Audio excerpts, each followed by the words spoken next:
कलाहांडी जिला नल्ला रोड स्थित होटेल दिशा ठारे नल्ला एसोसिएशन और ओजे शाखा पक्षर वार्षिक उत्सव पालन हो कार्यक्रमटी संघर सभापति चिंतामणि अध्यक्षतार अनुष्ठित होता बेले मुख्य अतिथि भाव में नल्ला गोष्ठी उन्नयन अधिकारी विपिन बेहरी दीप जोगदे एवं सम्मानित अतिथि भाव में जातीय शिक्षक पुरस्कार प्राप्त विज्ञान शिक्षक संतोष कुमार कर समाजसेवी तथा माणिकेरार पूर्वतन सरपंच फकीर मोहन रणा मुख्य वक्ता श्रीजुक्त सत्यनारायण महापात्र ओजेयूर राज्य सभापति श्रीजुक्त राकेश कुमार गुप्ता एम रामपुर वरिष्ठ आईनजीवी श्री प्रकाश पंडा तथा बलांगीर जिलार युव समाजसेवी संतोष मिश्र प्रमुख मंचासीन थिले।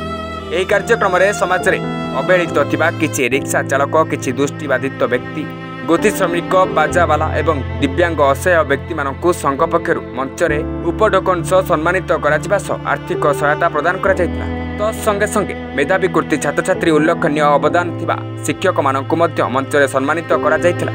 सेहिभଳି ଯେଉଁମାନେ ଅକ୍ଲାନ୍ତ ପରିଶ୍ରମ ବଳରେ ସମସ୍ତଙ୍କ ପେଟକୁ ମୁଠେ ଦାନା ଯୋଗାଉଥିବା ଅନ୍ନଦାତା 3 ଜଣଙ୍କୁ ମଞ୍ଚରେ ସମ୍ମାନ ପ୍ରଦାନ କରାଯାଇଛି। ଏଭଳି ଦୁଇ ଖ୍ୟାତି ଅର୍ଜନ କରିଥିବା ବୈଦ୍ୟ ରାଜାଙ୍କ ସମସ୍ତ ସମାଜର ବିଭିନ୍ନ ବର୍ଗର ଉଲ୍ଲେଖନୀୟ ଅବଦାନ ଥିବା ବ୍ୟକ୍ତି ବିଶେଷଙ୍କୁ ମଞ୍ଚରେ ସମ୍ମାନିତ କରାଯାଇଛି।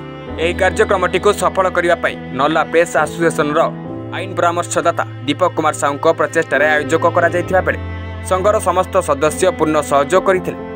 अंचल अनेक मान्यगण्य व्यक्ति समाजसेवी माने एभली एक कार्यक्रम को सहयोग करिथिबारु संघ पक्षरु समस्त को कृतज्ञता ज्ञापन करा जायछि एवं मंच परिचालना श्रीमती बनश्री दास और मोहन कुमार भट्ट निर्वाही करथिले। परिशेष रे संघर सभापति चिंतामणि नायक समस्त नियंत्रित अतिथि को धन्यवाद अर्पण करथिले। कलाहांडी जिला प्रतिनिधि रथुराम बागों को रिपोर्ट निरपेक्ष।